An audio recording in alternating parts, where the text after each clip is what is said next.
welcome back to another video. So today we are doing mid-latitude cyclones. Yeah, it's part of your climatology. It's definitely going to be examined, and the reason why is because mid-latitude cyclones affect South Africa, particularly the Western Cape, your Cape Town and so forth. So yeah, don't skip this chapter. It's quite important. But yeah, first things first, the characteristics that you need to know about mid-latitude cyclones, as the name kind of gives it away. Mid, it's in the middle. They occur between 30 and 60 degrees, both north and south, like in the northern hemisphere and the southern hemisphere. Second characteristics that you need to know is that they move in a westerly direction, meaning they move from west to east. Yeah, that's another characteristic that you need. So I'm going to look down from time to time just so that I'm kind of aware of what I'm speaking about and all that stuff. But yeah, so do bear with me in that regard. Something very important. In the southern hemisphere, a mid-latitude cyclone will move in the air, will move in a clockwise direction, whereas in the northern hemisphere it will move in a anti-clockwise direction. And another key thing that you need to know is that it is a low pressure system. If you remember from grade 11, low pressure system means that it is rising air. And when air rises, it heats up. Yeah, so that should already tell you a bit, give you a clue of the weather conditions that are going to be associated based on the soil. So yeah, okay, so I'm not going to go into much detail about the stages. You can just go through it in your textbooks and so forth, but a tip that I will give you is to focus on the mature stage.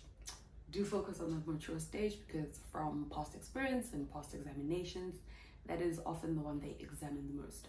Not all of them, but pay extra attention to that one. So yeah, I believe you learn better with questions.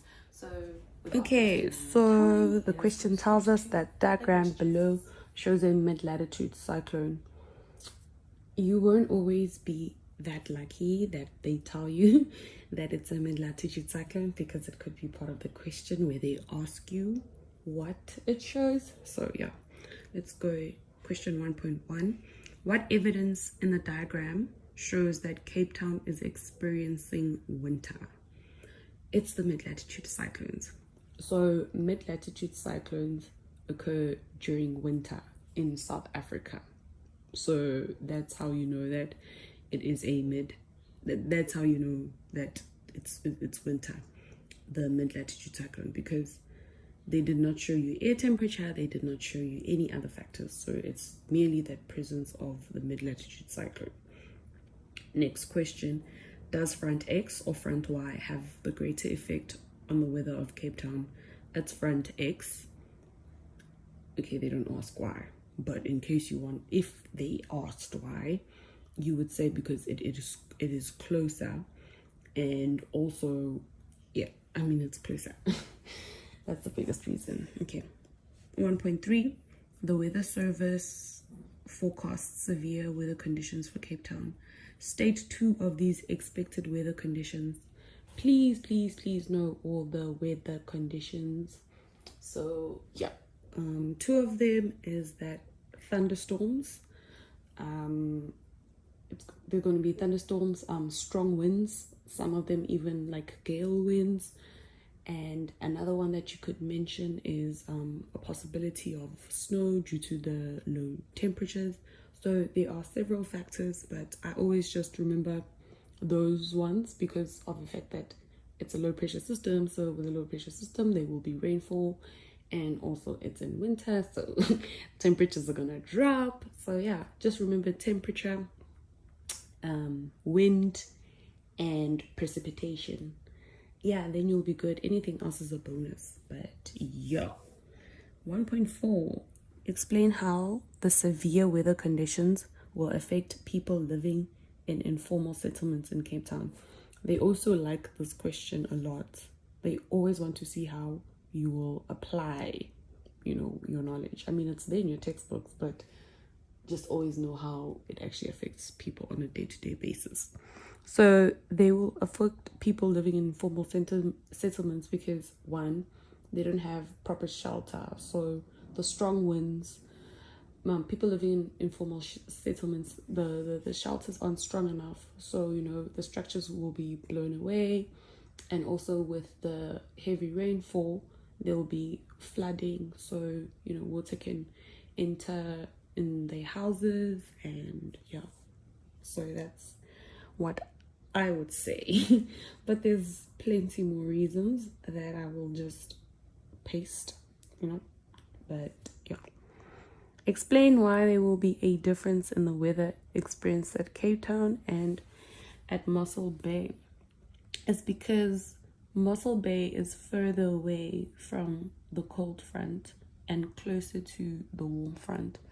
So that is why there will be a significant difference in temperature experienced. Next question. Study the diagram below of a cross-section of a mid-latitude cyclone. Name front A. Front A is a cold front. How do we know that it is a cold front? Because of B. B is a cumulonimbus cloud. That's the next question, but I'm just helping you identify what front A is. So because of the presence of the cumulonimbus clouds and the heavy rainfall, you obviously know that that is a cold front. Front A is a cold front because that's the weather that is associated with a cold front. 2.2a, name cloud type B. I've already said it's a cumulonimbus cloud. Account for the type of cloud at B which is associated with this weather system. So they're basically asking you what formed B. Why is the cumulonimbus cloud a cumulonimbus cloud?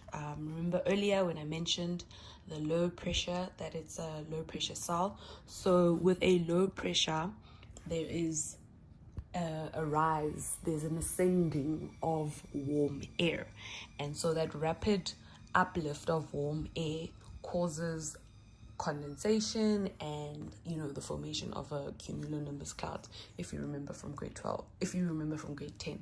But it's mainly because of the fact that warm air rises, and it rises rapidly, so that causes the cumulonimbus cloud. Hope I didn't confuse you.